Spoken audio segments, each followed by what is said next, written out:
We can sum up McDonald's new crispy chicken sandwich in one word: crispy. But also juicy and tender. Maybe crispy, juicy, tender, all one word? Okay, fine. You'll just have to try our crispy chicken sandwich to understand it. Get a free medium fries and medium soft drink with purchase of any crispy chicken sandwich. Available only on the app. Ba-da-ba-ba-ba. Price and participation may vary. McDonald's app download and registration required. The following is a Hoop Ball presentation.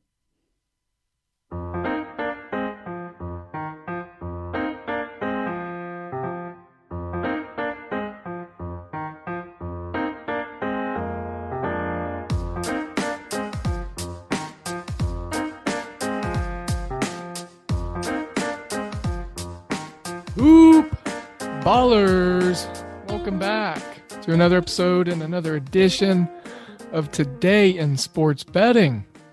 I am your host, Devin Ellington. We're at DALE007 on Twitter. Make sure to go to hoop-ball.com. Check out all the free stuff, all the free content, all the articles, the team-specific coverage. We've got health and transactional news blurbs on the right-hand side for up-to-date information for you. Lots of rapid-fire information. We got fantasy football coverage, of course, fantasy basketball. Fantasy basketball, we got some dynasty rankings that are starting to come to fruition. Summer League's given us a lot of things to look at. I did miss the Summer League play that I put out on the show yesterday. Had Charlotte -1. They actually lost by 1. So, but look, it was an exciting game still nonetheless. And think we got a couple more days, 3 more days for the loyalty membership program before everything locks in. So why pay full price for something when you can pay a quarter or half of it? I would recommend getting over there, seeing if there's anything in our premium side that might interest you. Just know that even if it interests you a little bit and it might be something you want to kind of look into for your future, we, it's a value-based service, and you can get it now before the price goes up on the 16th. We got lots of different packages. You can combine DFS and fantasy if that's just your thing. You can get all of it for, the Hoop Ball 360. So starting on the 16th, if I remember right, Hoop Ball 360 is now going to be $19.99. I believe it was $15 before this increase. So we're just kind of seeing a nice jump here in year 2, and it's all because of y'all, and I really appreciate it. So keep those 5-star reviews coming. Keep the promo codes churning that you hear me talk about, and make sure to keep helping us grow, because we get to do more and offer more and give more to you guys. And that's what's important, is doing this content and also doing other things for y'all, looking to give away some free money for my bookie signups, so if you have a family member that needs a MyBookie account, let's get that promo code rolling and we'll get you guys account set up, funded, and ready to roll. So football's coming up. We got some futures to talk about today. I'm going to do something a little different. We're doing Futures Friday for the first half of the show. Then I'm going to break down probably 5 or 6 baseball games. There is a bunch of stuff on the card that I like. My NFL preseason unders for the first week went 1-1 last night, missed by a couple points in the Philly-Pittsburgh game. I think overall, the aspect of offenses trying to go from vanilla to French vanilla in preseason, you're going to see a lot of unders. I harped on it on yesterday's show, so if you want to hear more on that, you can hear me do that on yesterday's episode. All right. Just thinking here, kind of thinking where I want to start. We have also last night, we had a pretty killer night in the wager pass, and Blake's hitting hot right now. I'm hitting hot right now. We're about to get Jonathan back on the team from Miami once Florida wants to give him back to us. He's on vacation. And La Liga starts today, if I remember right. It's just, there's a lot going on. La Liga, WNBA, the Commanders Cup, I believe, I think is what it's called, Commissioner's Cup, something. I know it's an alliteration, and I feel bad for being uneducated and trying to talk about it. But thick of WNBAs going on, summer league, like I talked about. We got less than 50 games left, if I remember right, on the baseball regular season. College football week 0 lines have dropped. Tally sites got the picks ready for us to be making. So this is wow. And hey, how about that Field of Dreams game last night? Holy moly. That was a spectacle. It was beautiful. It was great. Getting to watch balls go into the corn was just phenomenal. The corn stalks swallowing them up.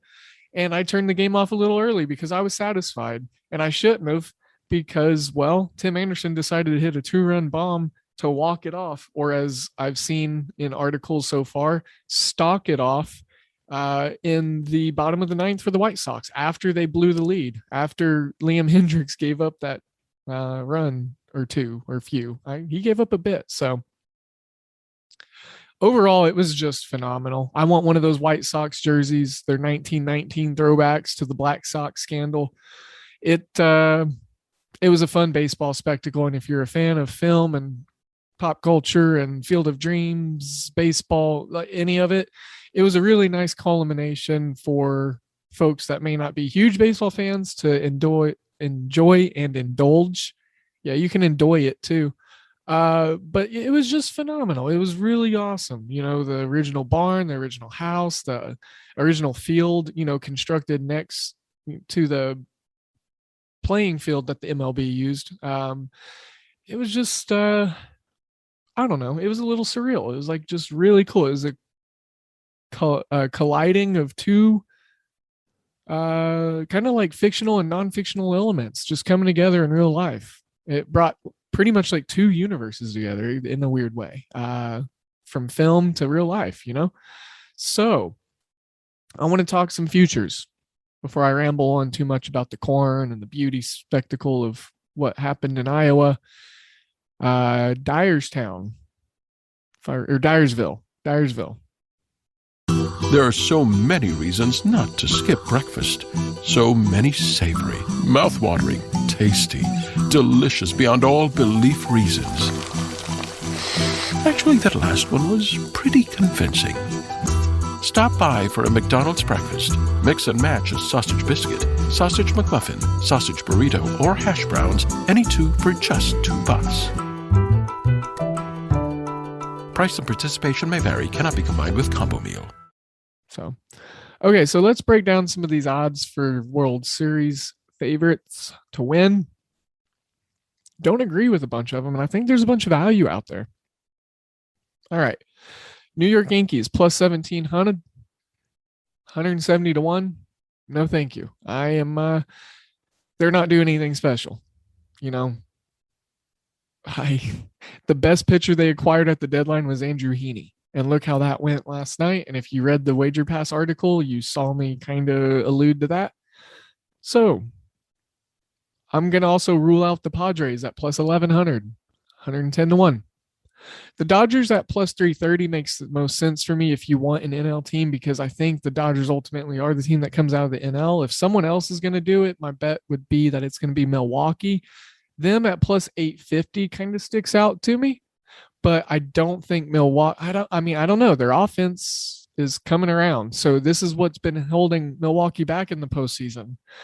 I could see a Milwaukee, Los Angeles Dodgers, ALCS, and I could see it going to, NLCS, and I could see it going to 6 or 7 games. There's a bunch of offensive output. Eduardo Escobar has been phenomenal for the Brewers since coming over.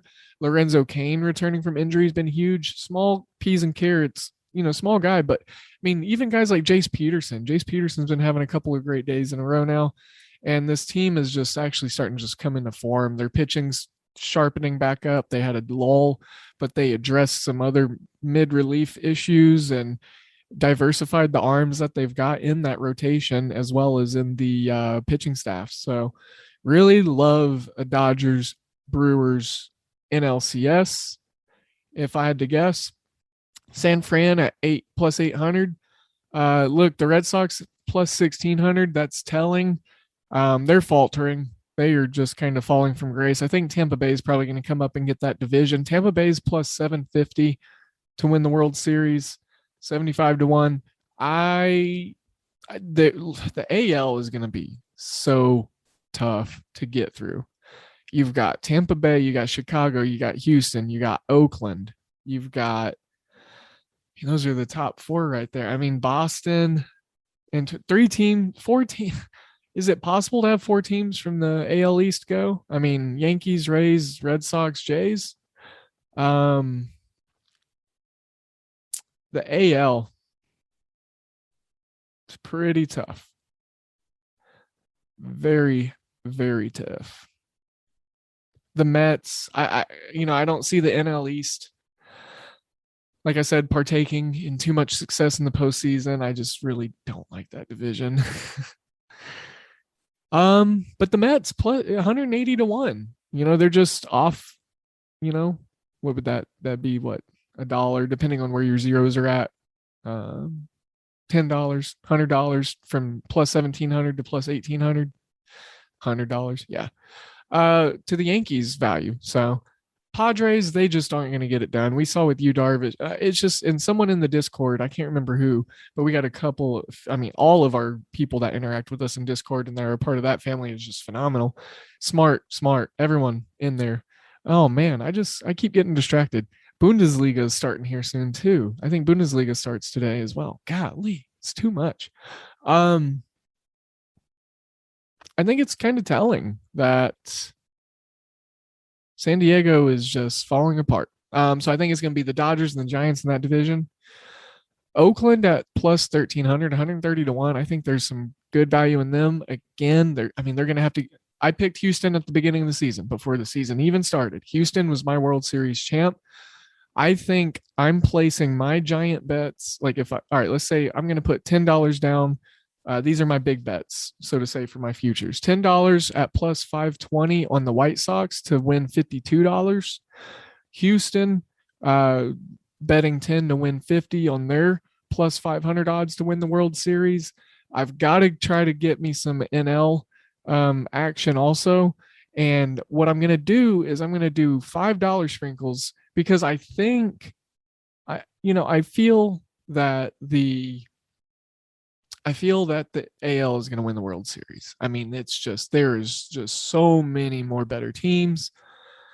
Even if you put the Dodgers up against the White Sox, I would lean the White Sox. If you put the Dodgers against the Astros, I would lean Astros. If you put the Dodgers up against the Rays, I think Dodgers would ultimately get it, but I think that would be something that would go and be very highly competitive in 6 or 7 games. You put the Brewers in there against these guys. I'm going to go ahead and go with all the AL teams. I love the Brewers. I think they're doing some good stuff this year. I love small market teams. But the fact of the matter is the AL is loaded. So it's going to be hard to pick.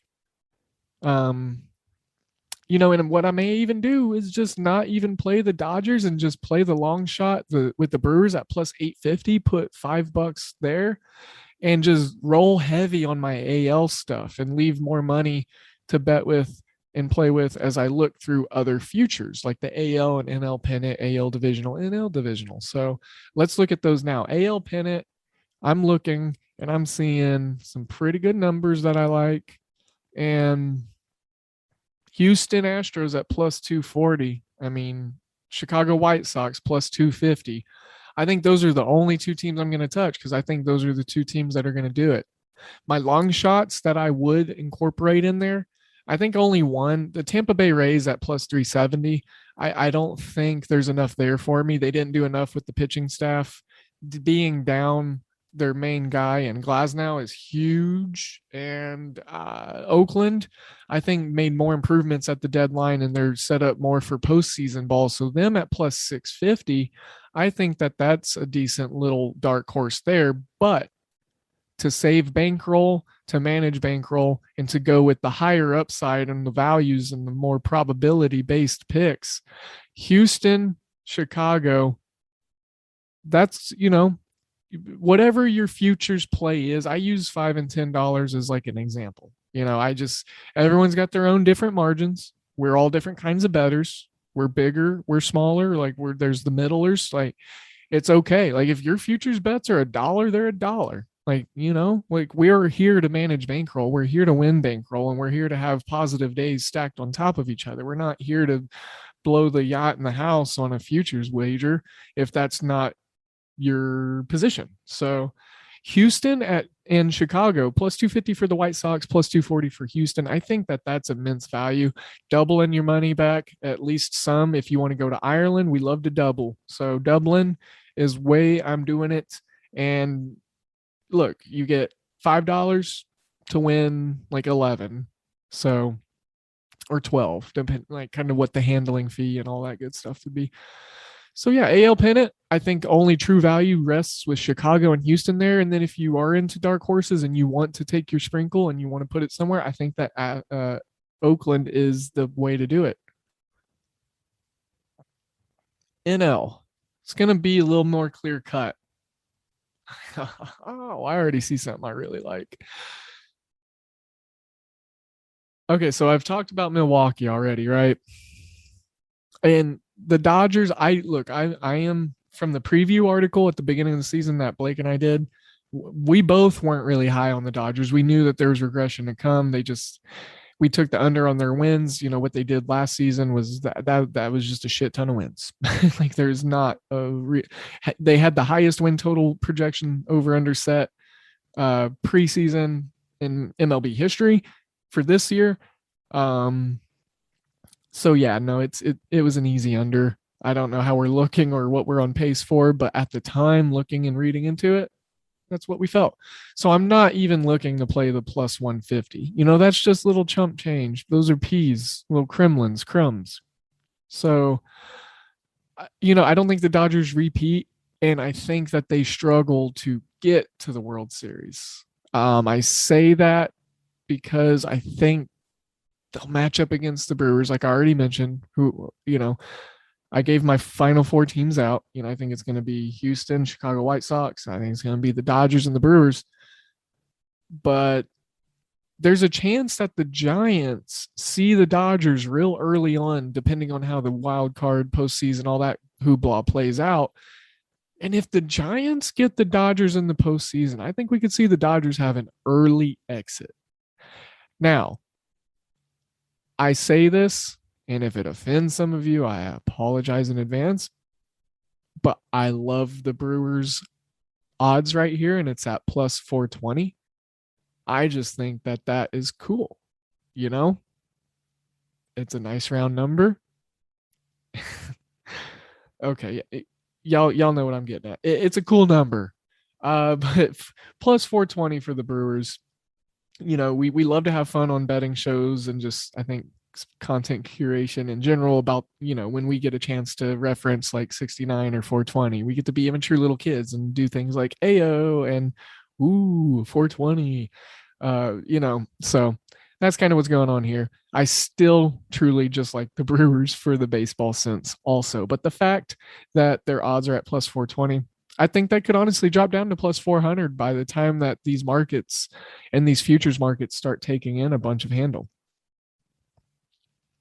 So if I'm playing anything on the National League pennant, I'm just going with the Brewers, I think. Just because San Fran, they've had some underwhelming performances against the Dodgers, but I also think that as a divisional opponent and the additions they made at the deadline, I think that they could also give the Dodgers a good run for their money. With that being said,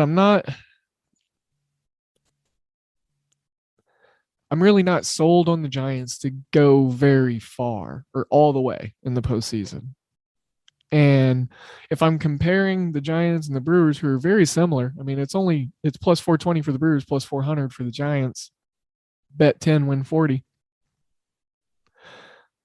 Padres plus 600. I'm not even interested in that. Atlanta plus 130 to 1 plus 1300.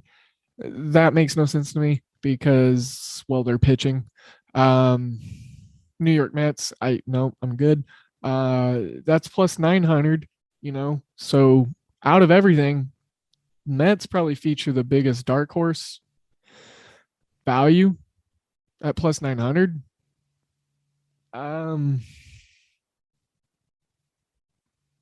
So San Francisco, Milwaukee for the NL pennants. I mean, those are the ones that are going to be things that I like to look for. Again, I'm not telling you have to play all this stuff. This is pretty much just me digging into the futures. We haven't done a futures market breakdown since all these markets have released. You know, the NFL's got all their stuff now.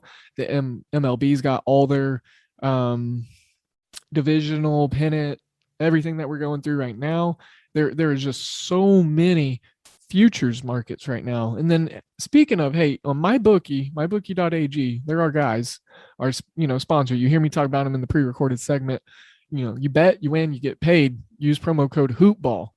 But hey, outside of the promo that I just had to throw in there, they are doing an NFL lock of the season, and it's in the Dallas and Tampa Bay game. Now it's a 25 max bet, and sure, $25, like $25 will buy me a couple lunches.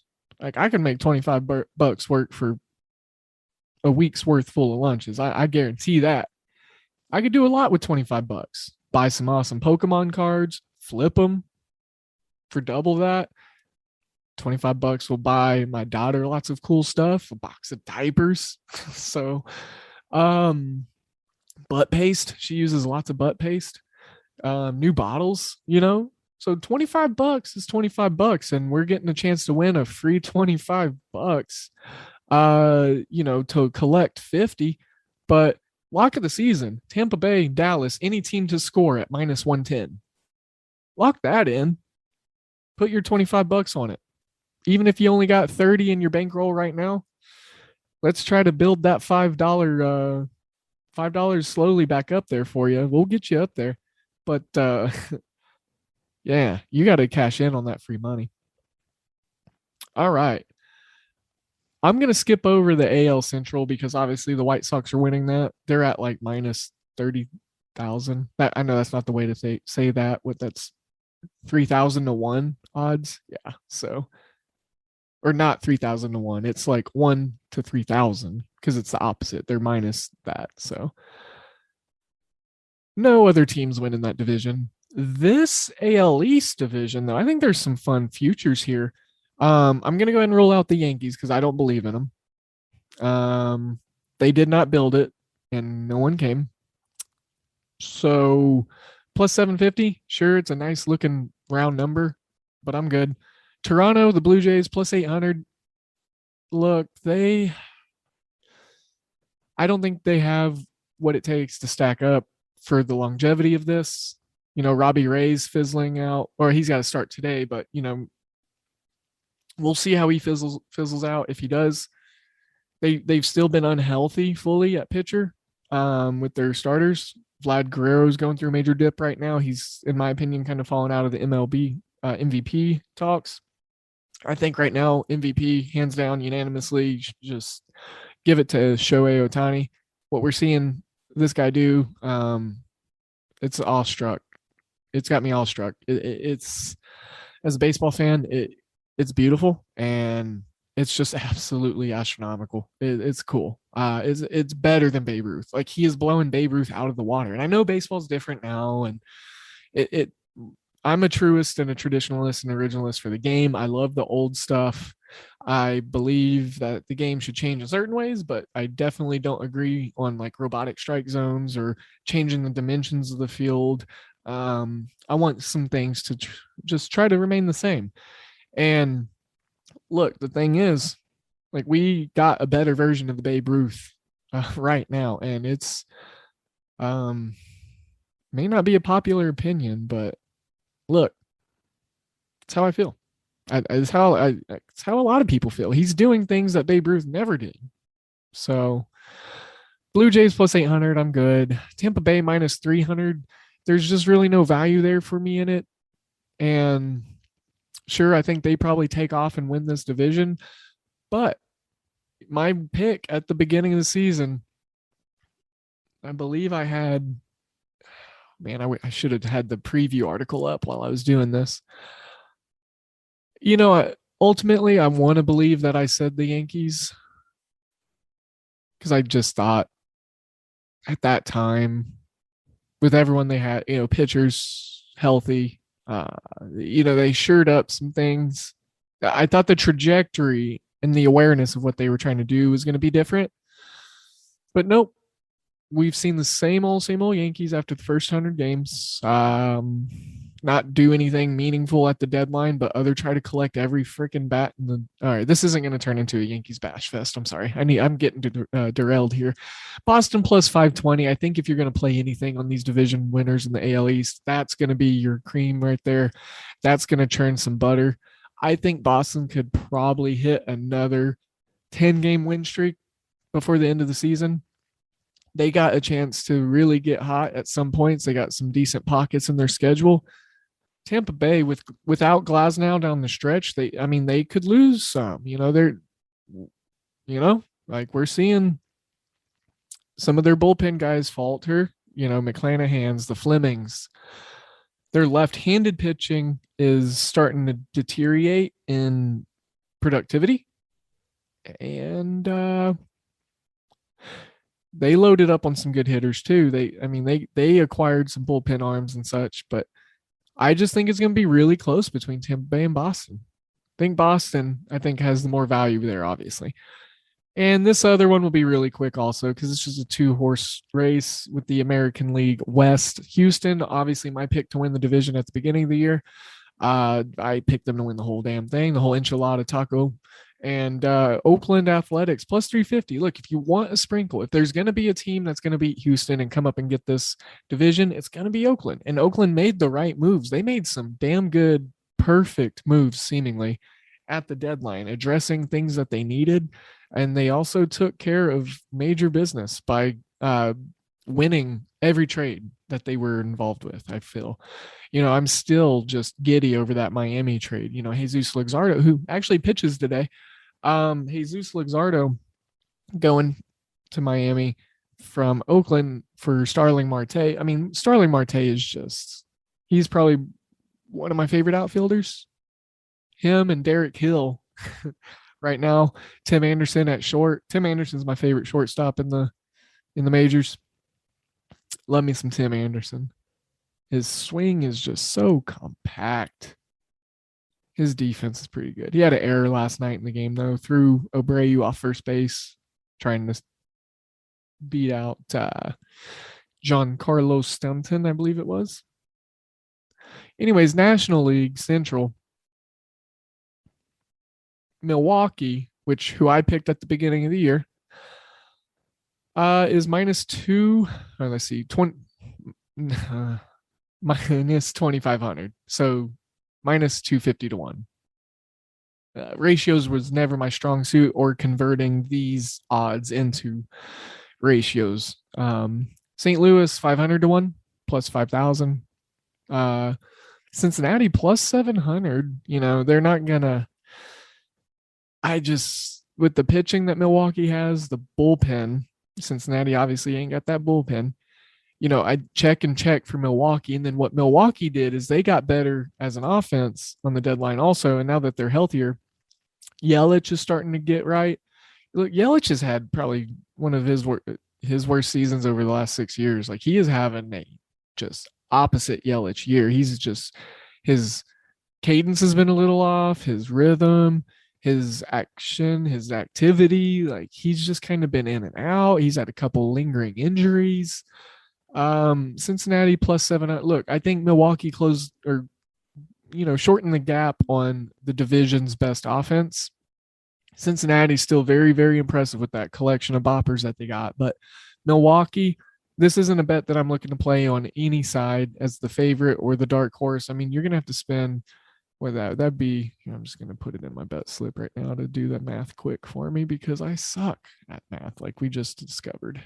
So if I put 25 down, I win $1. Yeah, that's what it was. That's what I figured. Damn, so what, that would be 25 to 1. Is that how that works?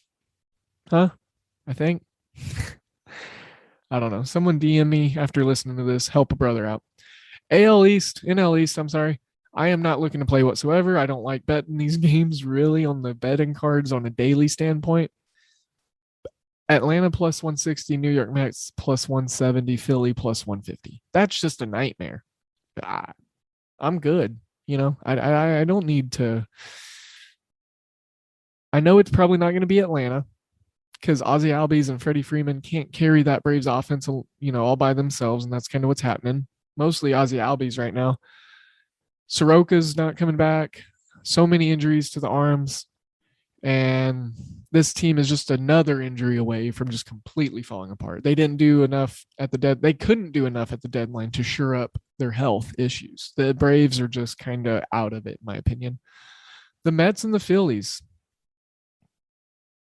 Mets are going to Mets, and the Phillies, I don't trust their bullpen. So I don't have strong beliefs in any of these teams to win the division.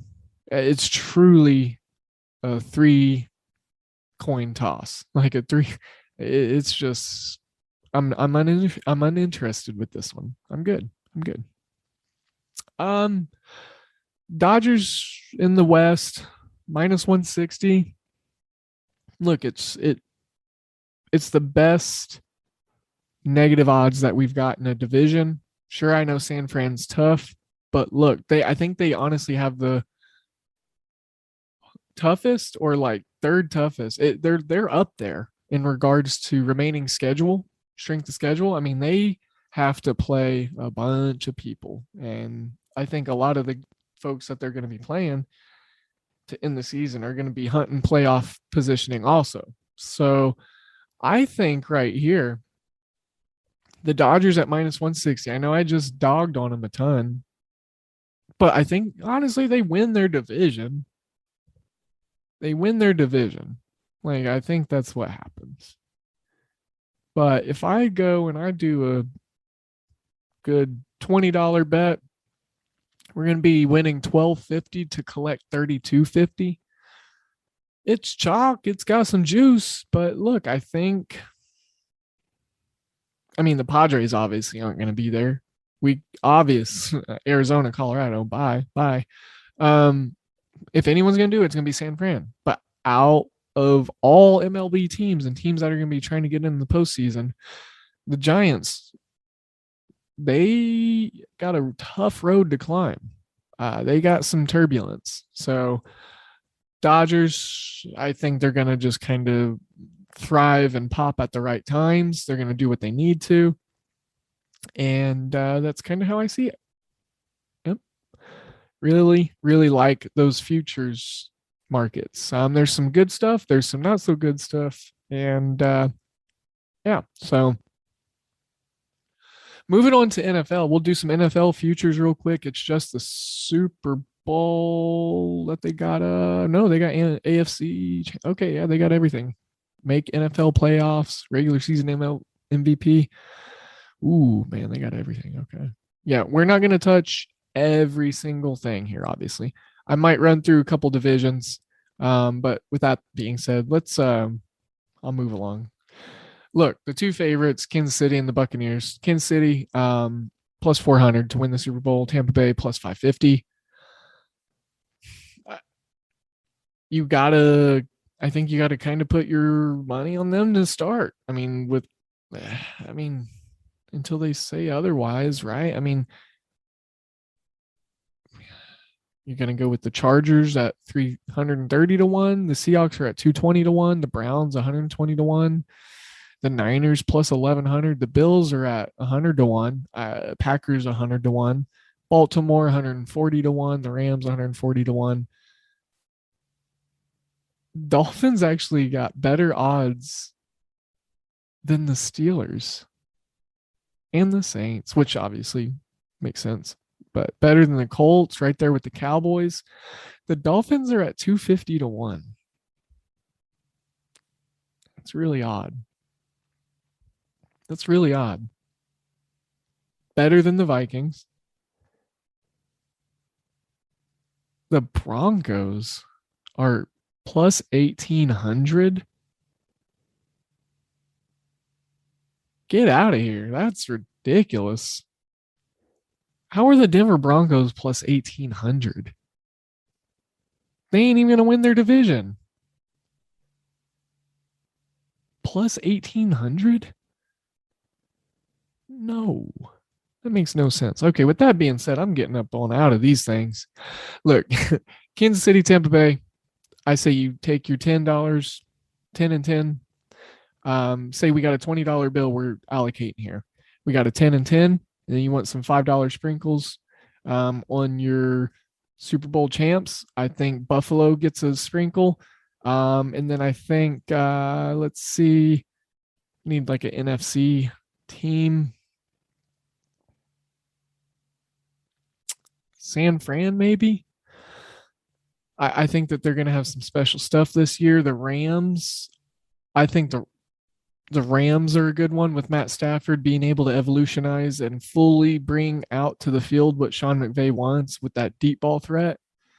And they added some playmakers. Now it sucks that Cam Akers is done for before it really even started, but yeah, heck yeah. So I really do like some Bills and some Rams as dark horses. Just thinking here, making sure I'm not missing anything. I still can't get over that Miami line. That is so weird. So crazy. Okay. AFC Championship to win. Look, I'm just going to go with my two. I got the Bills at plus 550 in this regard. I got Kansas City at plus 250. You 5 and 5 it, I think, if you want. If you got a $10 bill to spend, 10 and 10. Like, like I said, it's just depending on how y'all play. 100 and 100, 1,000 and 1,000. Like, there's people that have very high, bankrolls. AFC divisional, or actually here, let's do NFC championship first. Kind of just skipped over that. NFC championship based off these numbers. It's really hard to repeat as Super Bowl champs. So automatically, I'm not going to go with Tampa Bay at plus 300. Green Bay, that whole franchise is fractured. Aaron Rodgers on his way out, plus 600. No thanks. The Rams and the Niners, plus 600 for the Rams, plus 500 for the San Fran Niners. Give me those two. Honestly, I like those two a lot.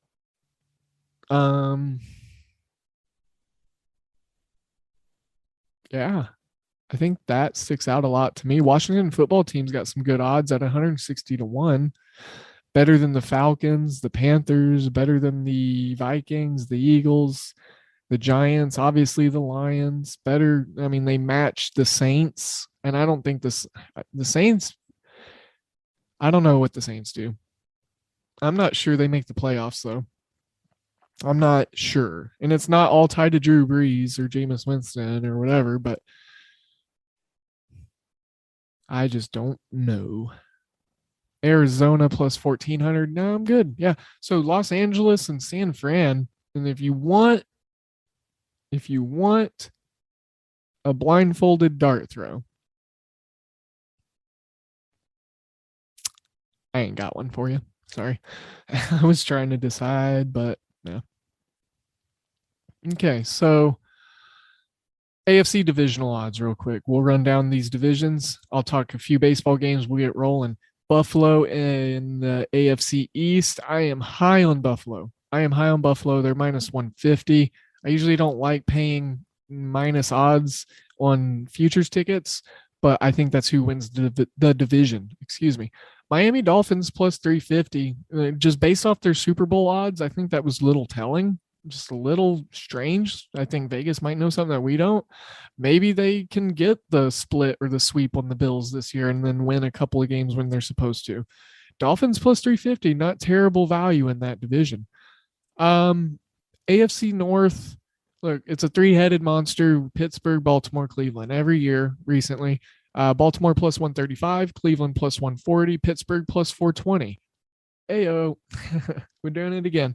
Look, out of those two teams, I know Baltimore is pretty much elite. Cleveland's pretty damn good now. Baker Mayfield's still their quarterback, though. I don't know. I just, something, I'm not feeling it. I think this is a year that Pittsburgh kind of gets back to where they should be. Plus 420. I think Pittsburgh's going to win that division. I know it's probably crazy of me, but Lamar Jackson's going to have to do a lot, and he's still not throwing the ball as deep or as much. Now they just lost Rashawn Bateman, their rookie. getting groin surgery. He was supposed to help bring dynamic play-making ability to this offense to maybe help Lamar Jackson out. But, I'm just not sure. Not sure. Tennessee minus 140 to win the AFC South. I don't look, I think that they probably do it, health aside, just if they stay healthy. But betting and value, I'm not touching that. Indianapolis plus 180, I'm not touching that. Carson Wentz is their quarterback. I know he's rekindling his coach-player relationship with Frank Reich, but what else do they really got there? They pretty solid defense, that potent offensive line for sure. Young running back and Jonathan Taylor, maybe a sophomore slump to come, but they're an offensive lineman injury away and multiple Carson Wentz turnovers away from shooting down their leg. Houston Texans, Deshaun Watson situation, just pure trash organization right now, plus 2,500, 250 to 1. Nope, not looking at that. But what I will look at, and I think there is a lot of great, exciting young talent on this other team in the division. That's the Jacksonville Jaguars. They're plus 600. Look, Tennessee is an injury or two away. Indianapolis is an injury or two away. And I think they're already better than Houston, Jacksonville is, with their talent, their coaching in hand. And look, I think Jacksonville finishes second in the division. I'm going to say it. I think Jacksonville can finish second in this division. The Colts, after the last couple of years, it's hard for me to believe in Carson Wentz. Very surely. Very surely. Kansas City, AFC West. We're not going to talk about the AFC West. So they're minus 250. NFC divisional odds. We'll breeze through these and then we'll get some baseball. NFC East, always a bettor's nightmare to try to have futures tickets on. I'm good, but I would lean Washington football team. Upgraded situation with the quarterback coming in of Ryan Fitzpatrick. Good veteran presence to make Terry McLaurin a very volume-based number one wide receiver. Antonio Gibson looking to continue on his rookie success. Sophomore slump is something I believe in, though. I think that they have some relevant pieces with Logan Thomas. Is it Logan Thomas or Logan Paulson? Logan Thomas, the tight end. I think that's what it is. They also got Curtis Samuel in the offseason. So some more stuff for Fitzpatrick to work with. Some more Fitz magic late in his career. Green Bay minus 150 to win the NFC North. I really just don't. It's Aaron Rodgers.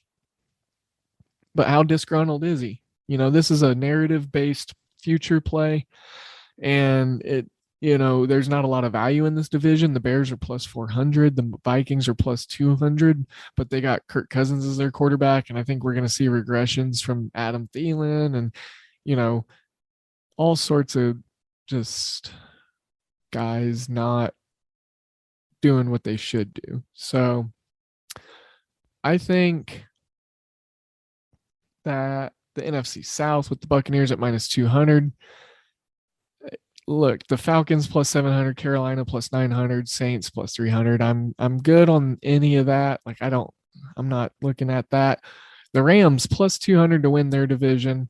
I really like that. Seattle plus 275, San Fran plus 190, Arizona plus 400. Look, just put a play on any of these teams if you want. Honestly, Arizona being the least confident one I have in saying this, but any of these teams can win this division. I just really like what Matt Stafford's bringing into the Rams offense. He is going to be able to get the ball to spots on the field that Goff never even had dreams about doing. And he's a veteran. He's a lot smarter and learned. He's very cerebral also. He's a great quarterback. He's just got to stay healthy. So with that being said, let's hop on out of that.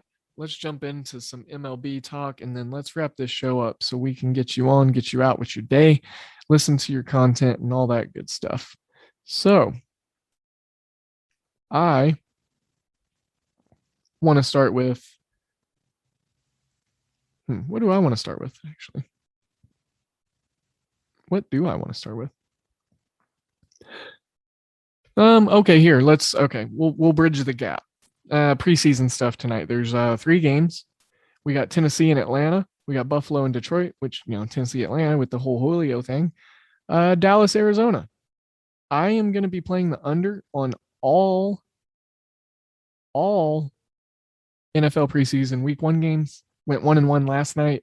I mostly just want to track this data and see how it goes. Tennessee and Atlanta, under 38. Buffalo, Detroit, under 36.5. It's actually gone up a half hook to 37 on the total. Dallas, Arizona, under 38.5. And this one has actually come down to 38. So that steam's following me. Like I said last night, went over 36.5 in the Pittsburgh Philly game. That went 40 total points. Then we had 35 points scored in the New England Washington game. So that went under.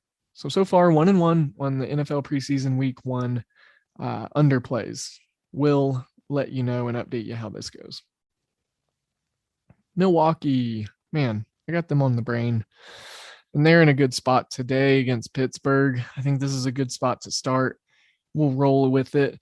And look, there is all sorts of stuff to look at here because we got Brett Anderson, a lefty, on the mound, and the Pirates have actually been surging against lefties. I'm not trying to sit here and say that the Pirates offense is a renaissance or anything, but look, they're actually playing well. It's going to be humid, 84 degrees, slight breeze out, and the total is at 9.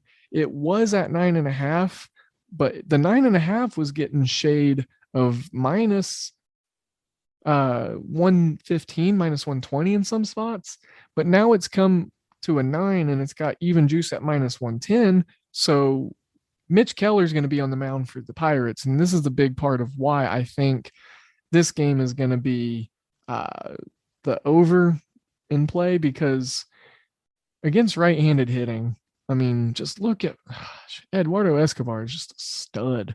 342. Willie Adames, 310. Omar Narvaez, their catcher. I love this guy. 305. Rowdy Taillez, questionable. So it would stink if he's out because he hits 305 with a 979 OPS. Look, this Brewers offense, this Brewers team is just well suited for success today. And look, I know Brett Anderson's a little loose cannon. He's not the best pitcher to kind of try to support, but this offense for the Brewers right now is just absolutely just dynamic. Like they just scored like 17 runs last night on the Cubs after scoring 20 on them the night before. I mean, they are scoring runs in droves right now. When they say you're hot, you're hot. And besides Brian Reynolds and Park, the Pirates don't really do much against lefties. But with that being said, I think they'll do enough. Over 9 is getting some minus 115 shade treatment in some spots. So I think that Milwaukee and Pittsburgh over 9 is where I'm going to start my card. Cleveland and Detroit, we got Zach Plesac on the mound, and then I believe it's Tyler Alexander. It is. He's a lefty. The Indians have been sneaking some good at bats against lefties, and the injured Tigers are still doing well. We won our 2 plays on them last night against the Orioles. I was under 11, and then I was on Detroit plus 135, 130, I think is what we got them. They're still down Derek Hill, my new baseball crush. Grayson Greiner, Akil Badu is still out with his concussion. Nico Goodrum with a strained left groin. And they're all out indefinitely. Harold Ramirez, tight knee, is questionable for the Indians. But look, 311 for Ahmed Rosario, 266 for Jose Ramirez, who's an on-base animal, 286 for Oscar Mercado against lefties, 261 for ML Reyes, who has good power. And if Miles Straw and Clement and Miller can just kind of do enough, get on base, and let the other guys work them in, I think that we could see a really good play on the over here. I was looking at over 9.5 when it first came out, but it's now dropped to 9, over 9, and is getting the shade of -120. Tyler Anderson, the lefty, like I said, he's got a 4.35 ERA for Detroit. Plesac, 4.84. He had a really good starting, if I remember right, in his last start. So I'm looking for that to maybe negatively regress here, especially since the Tigers are at home. They're only 3 games under 500. They just keep getting closer and closer. And I think both teams are going to be able to score tonight. Of course, against righties, there's only a select few that really does that good, or there's a lot of team downgrades for the Tigers against righties, but the last righty they faced, they absolutely lit up, and I don't think that Plesac's doing anything special right now. He's got some peripherals that could bite him. It's all going to be on Candelario.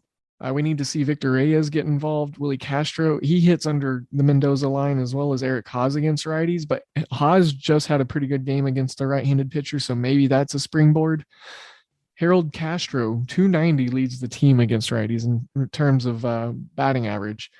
Now, if Derek Hill was in there, they'd be a little bit better looking. And Akil Badu, if I remember right, he is a really good righty hitter. So as of right now, over 9 has something in store for me, and I think that makes a lot of sense. Detroit are the underdogs, undercats, whatever you want to call them, and it's man. I was looking at Cleveland's team total, which is 4.5. It's got -115 shade to the over, shading on the total over, shading on a team total over that I like. I think I'm going to hold off until I see something else, but +1.5 on the run lines, getting -150 juice. -150, -160 is usually like my cutoff on plays.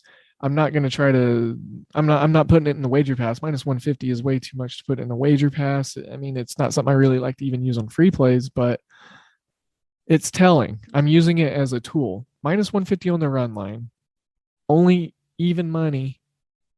Look, I've been doing really good with the Tigers as underdogs lately. They're at home. Sure, a hitting downgrade against righties, but and here I'll pull up, we'll probably backtrack on this as it loads, but I'll pull up just some daily baseball data to see how Detroit does against Zach Plesac. Or Zach Plesac. It's so weird. It's like he's got his name twice in there. So against Plesac, we got not a lot of success, actually. Eric Haas has only got 2 at bats. He's only seen 6 pitches, so can't really use his stuff. But you got guys like Jonathan Scope, who have started 0 for 7 against Plesac. Robbie Grossman, 0 for 4. Harold Castro, 1 for 6. Miguel Cabrera, 2 for 11. Jaime Candelario, 2 for 10. Man, Willie Castro is the only guy that's done decent, and he's 4 for 10 with a double, a home run, 2 runs, an RBI, a walk, a strikeout. He's got a 700 slugging. His OPS is over 1.00, 486 WOBA, 300 ISO. So I might look for positive. Look, it's telling that they have done so bad against him in this expanse, or this sense here, this number, this expansive set of numbers. But I mean, positive regression could come. I don't think for Eric Haas, because he struggles against, righties regardless. But guys like Jonathan Scope and Robbie Grossman are too good of hitters. Not to mention Scope and Grossman have walks against Plesac, which means they see the ball a little bit better. Eric Haas does not have any walks. So I think if Detroit's going to do anything tonight, they're going to have to be patient. They're going to have to definitely get on base by drawing some walks. And I think they've been doing really well with that lately, and being aggressive on what's in the zone, but also being very disciplined on what's outside of the zone. Okay, so moving on. long story short, I think the over is in play for me in that one. I really like Detroit as an underdog again. I mean, it's again and again. So Houston is going up against LA, the Angels of Anaheim. I still like to reference them too. 10-3 Zach Greinke is on the year, 3.69, 3.69. Damn, she's fine. ERA. The wind's blowing out at 7 miles per hour, 75 degrees. It's clear skies. Patrick Sandoval, the lefty, 3.39. My eyes are terrible. I need some readers. Is his ERA. Houston getting 69% of the money, Ayo, and 73% of the bets. And look, against lefties, the Astros are really good. So I really like this Taylor Jones kid. Kyle Tucker at the bottom of the order. Aledmys Diaz. I love this guy. He plays anywhere. I love using him on DraftKings because he's usually like $2,400 and you can plug him in 3 different spots. And he's talented. He's doing what a veteran needs to do within this Houston lineup. Martin Maldonado, 232, which is up from his $180 average on the year against lefties. He is hitting way better. And then you look at right-handed pitching, given issues to the Angels. You see a couple guys that stick out in Max Stassi, but he's questionable. He's been hurt over the last couple days. Downgrade for Fletcher, under 300. 322 for Walsh, though, up from his 269. And then there's a 333 average here on Sandoval. I don't know his first name. It's a P, and I'm really not trying to assume it's Pablo Sandoval, the Kung Fu Panda. I think he's with Atlanta, but I think he might have switched teams around the deadline. I'm not sure. But anyways, he's half the devil at 333. Joseph Adele, 429 against righties. I don't know how many at-bats really he has. But look, fact of the matter is, the Astros are minus 130 on the money line. And it's actually come down a lot. I'm just going to look and see. I wonder if... Oh, yeah, Justin Upton, he owns... That's right, Justin Upton owns Zach Greinke. 310 average. 666. 6 RBIs, 6 walks, 6 strikeouts. Like I said, I think the spots and the impressiveness and productivity are going to come from random little parts in this Angels lineup, if there is any. Houston, we know what we're getting. We're getting one of their best pitchers on the mound. We know that they do really well against lefties. The Sandoval kid's a young guy. Houston does really well in the division, and the Angels have a terrible bullpen. The Astros on the road, 6 games over 500, and kind of been underperforming lately, 4-6 in their last 10. So I'm looking forward to them getting things rolling. Their offense needs to start clicking. That's for sure. I really like over 8.5. It's risen up to 9. I had 8.5 last night at minus 105 odds. With this Angels bullpen, I just gotta. And if I want something else, I would probably look at going with Houston's team total over 4.5. I would sprinkle half a unit on these team totals. 3.5, I think, is a good look for the Angels. But, you know, it's Greinke. He's my boy. I can't be betting against him. Houston, I would take their team total if I already didn't have 2 plays in this game. And then Houston in the first 5, I think, is something that I think interests me at pick. So minus 0.5 on the run line in the first 5. And that's minus 105. So I think that's some really good value there. So I'm looking for Atlanta. What am I doing? I'm looking at something different. I'm looking for Houston to control this game early and often.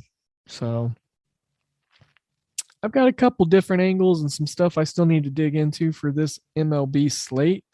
Those were the things that kind of stuck out to me. I will say I am not going to be on the Chicago and Miami game. I will be passing on that one completely. Atlanta, Washington, I'm going to be going and staying away from that one. Cincinnati, Philly, Zach Wheeler coming off a complete game. So I might look to fade him. I know that pitchers that throw no hitters in complete games, their next start, they're a little less able to produce. Dodgers, Mets, no thank you. Oakland, Texas, Cole Irvin, a lefty. He could give the Rangers some serious issues. I wouldn't really want to bet too much on it though. St. Louis and Kansas City. This is the I-80, I think is what the interstate is out that way towards Kansas City and St. Louis that connects them. It's that rivalry. So this is a weird complex game here. Jack Flaherty going against Mike Minor. Tampa Bay, Minnesota, McClanahan. Look, I don't want to play this game against Minnesota and Pineda. Colorado and San Fran, Gomber, Desclafani on the mound. This is a game, being the chase game, I probably will have some exposure on. I just don't know as of right now what it is. So I think that's going to wrap the show. Been a nice show here. Been pretty long. We covered lots.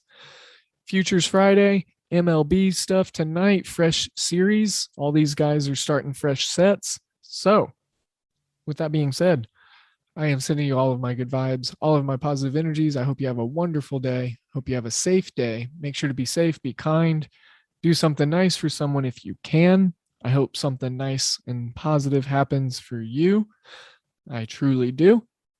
And don't forget your promo codes. Don't forget that I appreciate y'all listening, and the 5-star reviews on Apple Podcasts really helps us. So if you would, let me give you a little more homework to go do that. Leave a couple, few words, 5-star review that bad boy, screenshot it, send it up. We'll get you some schmackles or something. We'll reward you. So tell your friends, tell your family, let them know that we like new listeners and new promo codes activated. So with that being said, today in sports betting is out.